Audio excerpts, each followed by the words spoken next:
ternyata Agustan ngakunya itu Alkitabnya kosong ya saudara ya. Apa namanya, cuman covernya doang katanya Hani. Nggak ada Alkitabnya, cuman covernya doang. Itu lagu lama saudara ya. Tetapi memang sudah saya kasih clue ya, bahwa kita nggak tahu, itu kan covernya Alkitab, ya kan? Kita nggak tahu dalamnya bokep, apa dalamnya Any Arrow, apa dalamnya ternyata Al-Quran dikentutin sendiri sama dia.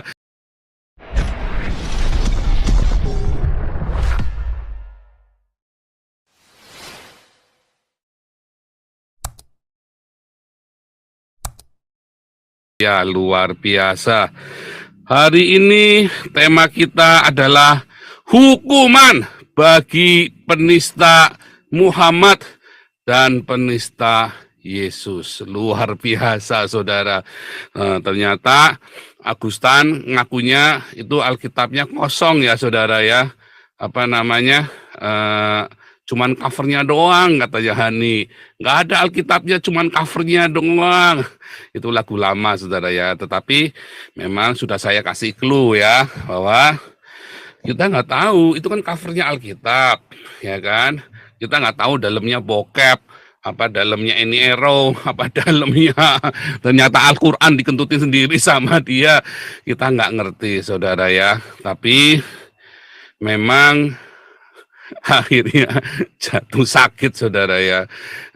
Saudara, kita sih berharapnya bukan mati ya saudara, tapi berharapnya supaya seperti Yudi Mulyana sama Ali Makru saudara.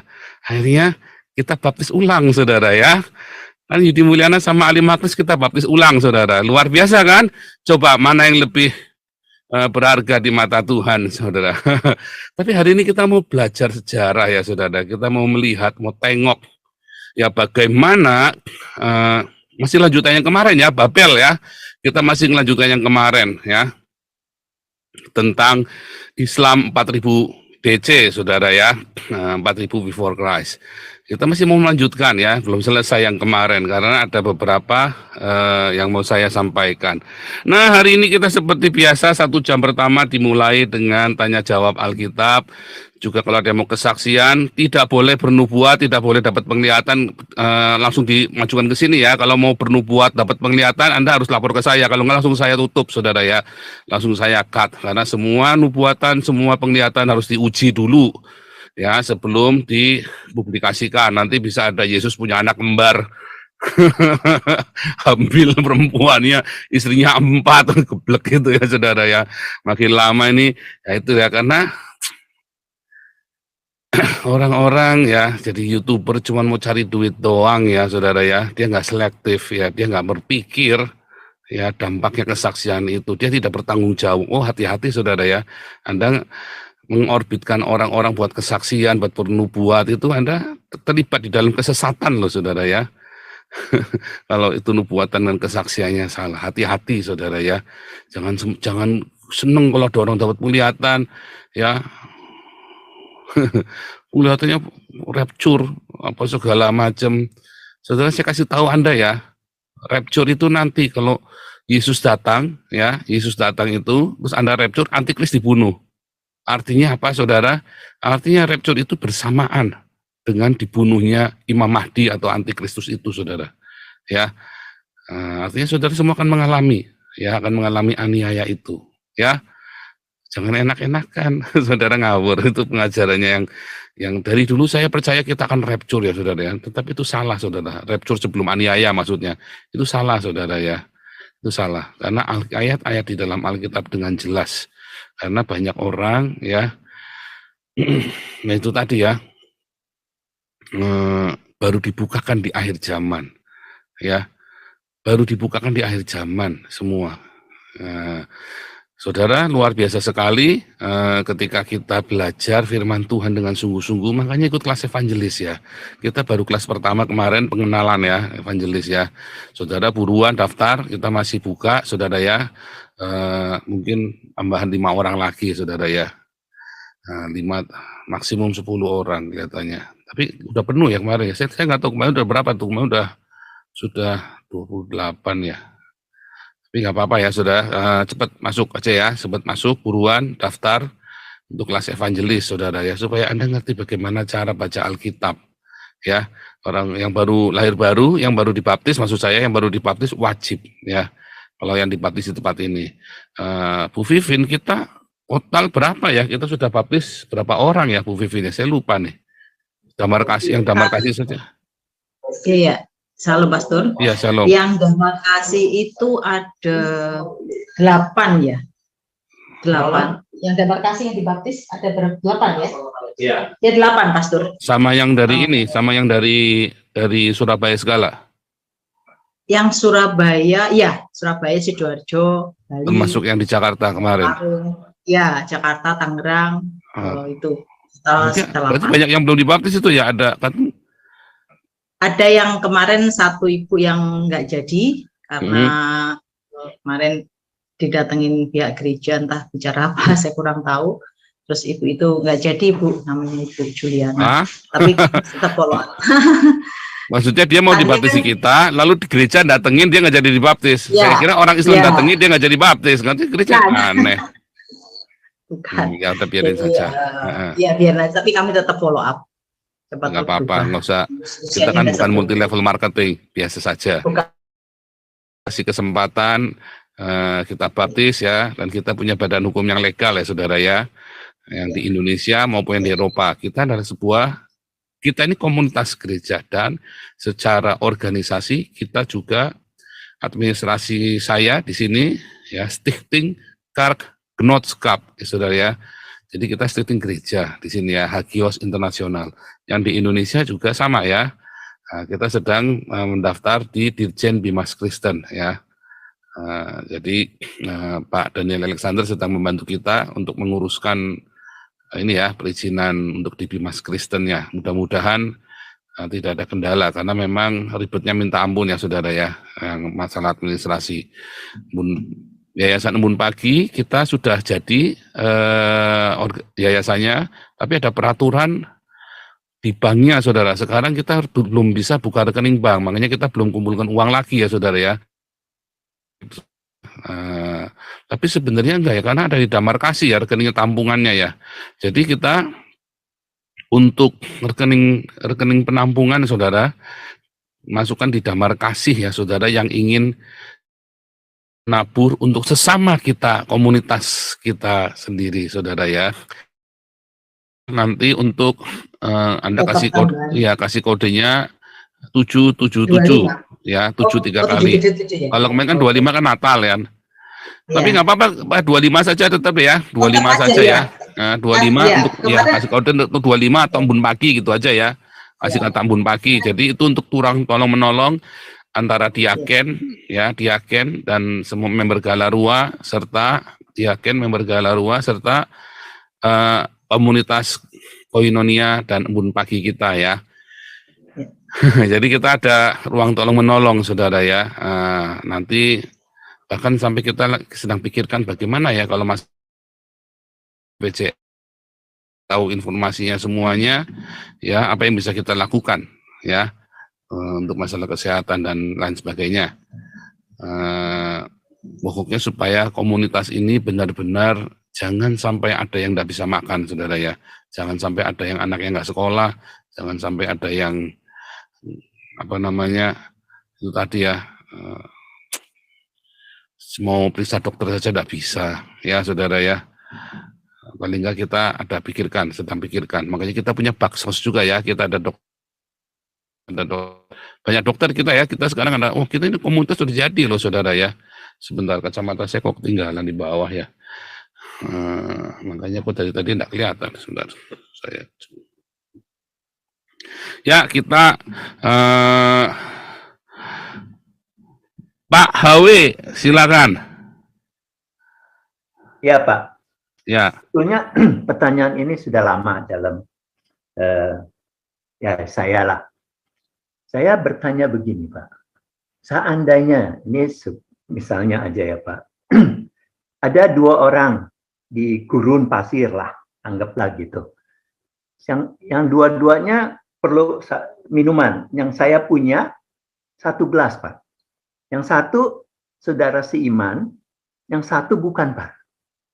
Ya, terus apa yang saya mesti buat, Pak? Yang saya buat, misalnya, kalau saya nggak tolong yang saudara seiman, dia akan mati, Pak. Karena air itu saya kasihkan orang yang tidak percaya. Kalau saudara seiman saya kasih, yang satu akan mati, Pak. Nah, saya sedangkan baca-baca di firman Tuhan, di Yohanes, dan lain-lain, bantulah saudaramu. Sekarang yang mana nih, Pak, yang benar? Sedangkan Tuhan Yesus bilang, mesti semua, kan? Jadi, dilema buat saya, Pak.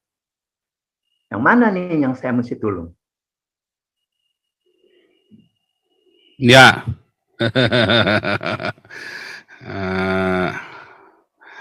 Kan kita ada bertiga ya, 3 orang, akhirnya cuman cukup buat 1 orang gitu ya. Satu Cuma buat orang. berdua, cuma buat berdua gitu kan. Nggak apa-apa lah, ya. Pokoknya mereka kalau nggak minum, satu mati dah pasti. Yang 2 orang ini. Siapa yang kita tolong? Siapa yang kita tolong? Kenapa airnya nggak dibagi 2 saja, Pak? Nggak bisa, Pak. Kalau nggak bisa gitu ya kondisinya ya. Ya airnya sedikit lah, anggaplah. Pokoknya dia bisa hidup pas saat itu, mungkin besok-besok baru ada lagi. Kalau mau nolong orang sih bukan masalah agamanya apa sih apa ya. Kalau yang dimaksud Yakobus itu, terutama saudara seiman, itu maksudnya begini loh.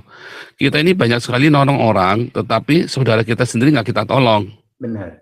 Ya kan, itu yang dikritik orang terhadap komunitas kita. Kenapa kita bagi-bagi makanan, sementara yang di internal kita banyak yang kurang.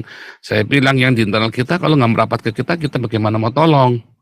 Nah, makanya kalau dalam internal kita pasti tolong, kita prioritaskan. Kita nggak pernah ya kasih sama orang-orang Islam ini, kasih motor, kasih apa, kita nggak pernah ya.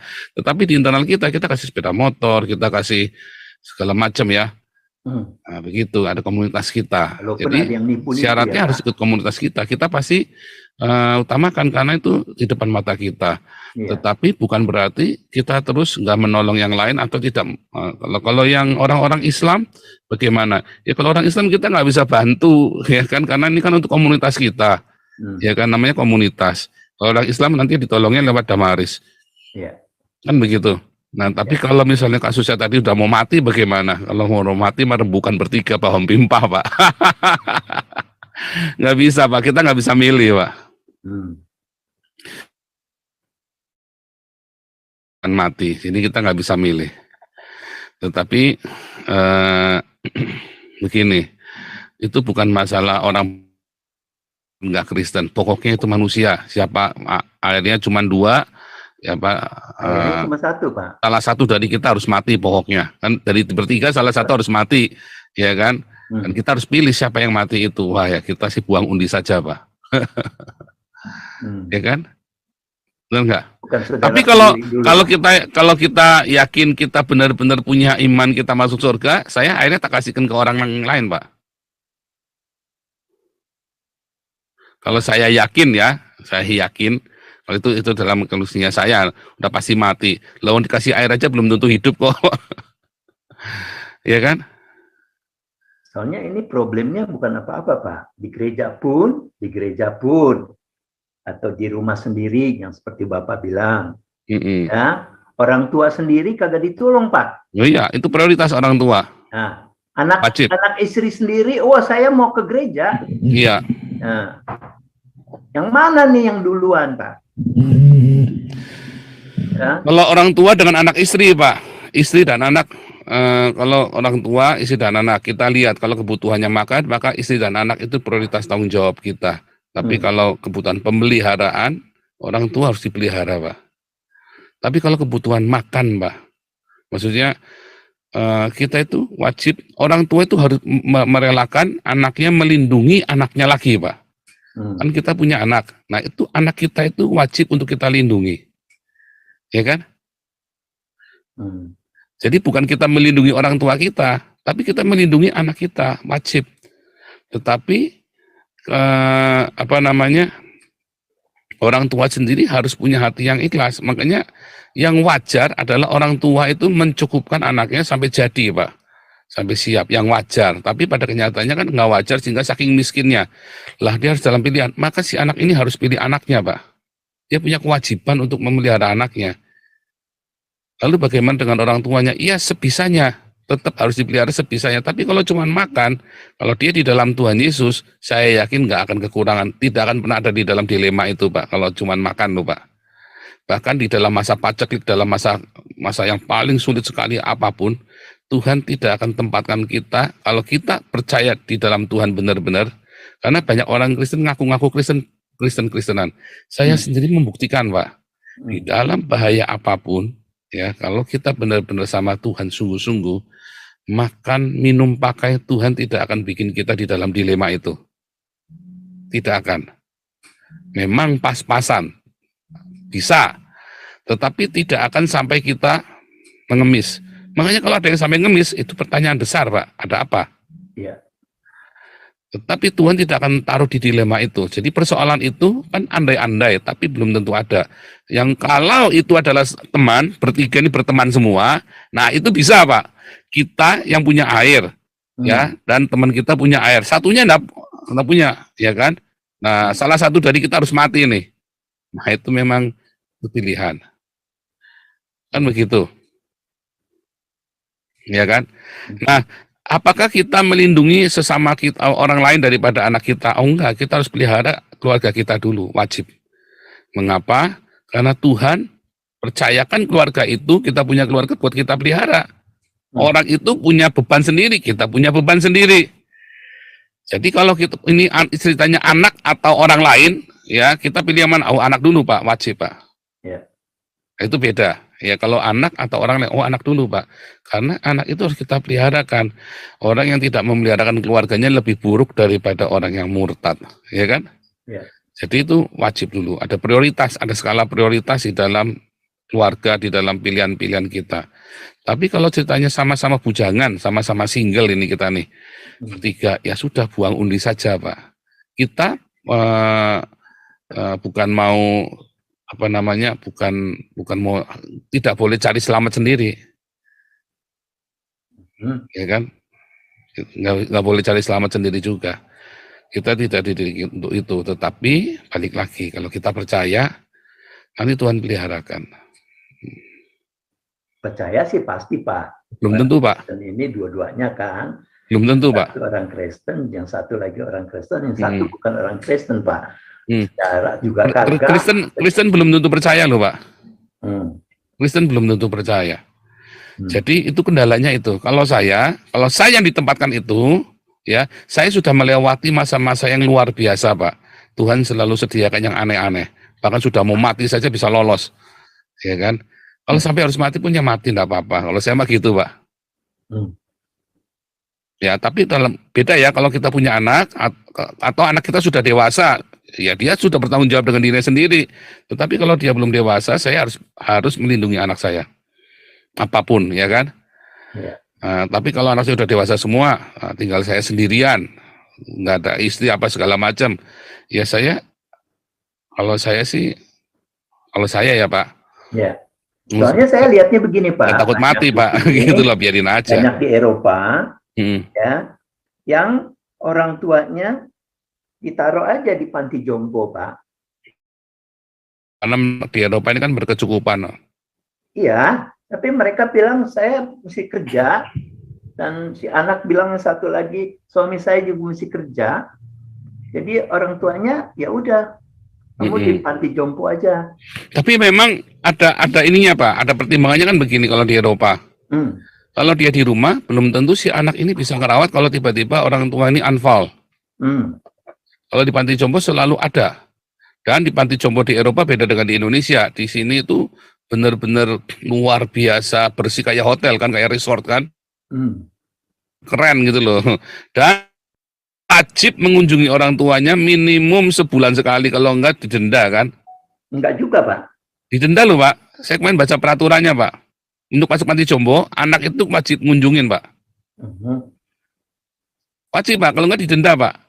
Saya kemarin baca peraturannya kemarin itu. Saya kerja di Sorg, Pak. Jadi anak wajib mengunjungi orang tuanya, itu peraturan. Kalau nggak salah di Jerman juga loh, Pak. Aturannya juga wajib, Pak. Ya, tapi kesepian orang tuanya itu Ya sebulan kasihan, sekali ya sepi, ya harusnya ya seminggu sekali minimum kan. kasihan. Tapi aturannya sebulan sekali soalnya Pak. Aturannya sebulan Kami sekali. dari orang-orang Kristen juga mengunjungi. Cuman orang-orang yang mengunjungi ini, kalau saya perhatikan, orang tuanya atau suaminya sebodoh aja dia. Karena dia lagi sering-sering ribut mungkin atau apa. Ya, nah itu makanya karena pembekalan terhadap tentang keluarga kurang baik ya di seluruh dunia dan di gereja-gereja. Pembekalan keluarga, konseling pernikahan itu makanya kita punya kelas apostolik supaya Ya. kita benar-benar belajar yang benar-benar darurat, ya kan. Ya. Oke. Memang pilihan-pilihan itu saudara nggak usah khawatir kalau saudara di dalam Tuhan sungguh-sungguh, jangan takut masalah pilihan nanti kalau nggak bisa makan, itu nggak mungkin ya. Yang ada pilihan itu ya kalau naik pesawat itu tadi ya, kalau ada orang Arab, orang Yahudi sama orang Cina mana yang dilempar dulu, nah itu bisa ada pilihan itu tuh.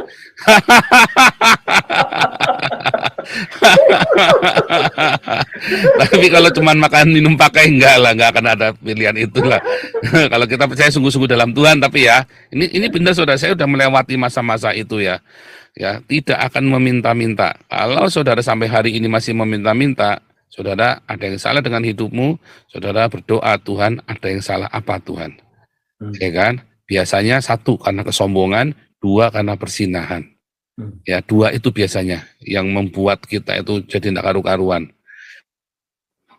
Jadi anak yang hilang, kita tinggalkan Tuhan, hancur-hancuran. Nah, kita lagi dalam proses balik seperti Lazarus itu loh, sampai matinya kan miskin itu Lazarus kan. Ya. Ya, itu seperti itu. Ya. Jadi ini Pak HW memberikan satu persoalan. Tapi kalau itu di luar Tuhan, mungkin saudara. Jadi kalau saudara di dalam Tuhan Yesus, entah kenapa saudara bisa nanti nemu pertolongan di tengah jalan. Wah, saya mah sering yang begitu-begitu ya, nemu pertolongan di tengah jalan. Amin, ya. Pak. Dong saya ke Eropa saja cuma bawa uang $100 saja. Ya. Amin.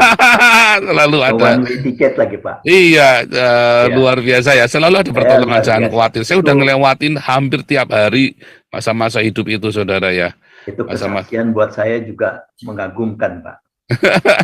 Iya, bukan saja Bapak, tapi anak dan istri juga begitu one way ticket. Betul. Itu saya sampai diri saya sendiri dan orang-orang di Amerika yang saya ngomong nggak percaya, Pak. Iya, benar, Pak. Iya. Ya. Yang luar biasa ya, cara Tuhan bekerja ya saudara ya. Saudara, saya berani teriak, saya berani mengajar, yang saya ajarkan itu yang sudah saya lewati saudara ya, yang sudah saya alami. Jadi kalau ada orang, wah bekas penjahat, apa, iya saya memang bekas penjahat saudara. Ya, memang saya bekas penjahat. Karena dari saya penjahat itu, karena saya bertobat, maka saya bisa cerita sama saudara. Masa-masa yang berat yang saya lalui saudara ya. Kalau enggak saya nggak bisa cerita ya. Nah, kalau kayak Hani Christian, Agustan mau cerita apa? Ya kan? Mereka pahit, mereka nggak pulih, saudara. Agustan, dia kere nggak bisa pulih. Siapa lagi, saudara? Ya kan? Saya, dalam masa saya jadi hamba Tuhan, saya dihina, dihancurkan, saya hancur, saudara. Benar-benar hancur, saya tinggalkan Tuhan, tapi saya balik, saudara. Sehingga saya bisa cerita sama Anda, kondisinya anak yang hilang itu seperti apa. Makanya saya bisa tahu Lazarus itu, pengemis Lazarus itu ya, Lazarus dan orang kaya, itu anak yang hilang. Karena saya tahu prosesnya, saudara ya. Pokoknya saudara jangan takut, firman Tuhan ya dan amin, saudara. Ya, firman Tuhan itu iya dan amin. Artinya tidak mungkin gagal, tidak mungkin salah. Ya. Bukan klise, saudara ya. Saya nggak lagi cerita teologi kemakmuran. Ya, saya lagi cerita makan, minum, pakai, pasti Tuhan sediakan, cukupkan. Kalau Anda di dalam Tuhan sungguh-sungguh dan lakukan firman Tuhan sungguh-sungguh. Ya. Tapi kalau buat kaya raya itu butuh karunia khusus, saudara. Ya, butuh karunia khusus. Ya, dan jangan ingin kaya, tapi inginlah berkelimpahan. Artinya berkelimpahan itu Anda bisa makan jatahnya 1 piring bisa 2 piring. Nah itu bisa Anda bagi. Tujuannya kelimpahan buat dibagi, saudara ya. Itulah sebabnya coba lihat ya. Saya miskin, saudara ya. Rumah saya kecil, saudara ya. Rumah saya kecil. Ya, kita hidup di sini pas-pasan. Di Eropa ini pas-pas gitu ya, pas. Kita UMR di sini. Ya, kalau di Eropa ini tergantung miskin, tergolong miskin. Pembayar pajak minimum saya ini. Tetapi apa saudara? Tetapi kita memperkaya banyak orang. Amin. Ya kan? Amin. Itu indah, makanya hidup kita diberkati terus. Anda semua juga sama ya, para pengurus, para penatua, jangan takut. Apapun masalahmu hari ini, ya, hatimu pokoknya yang tulus, yang beres sama Tuhan, selalu tiap hari. Nah, luar biasa ya. Luar biasa Pak Hawe. Bikin pertanyaannya bagus sekali tadi ya. Memang kita selalu dihadapkan dengan dilema. Bang Ardo,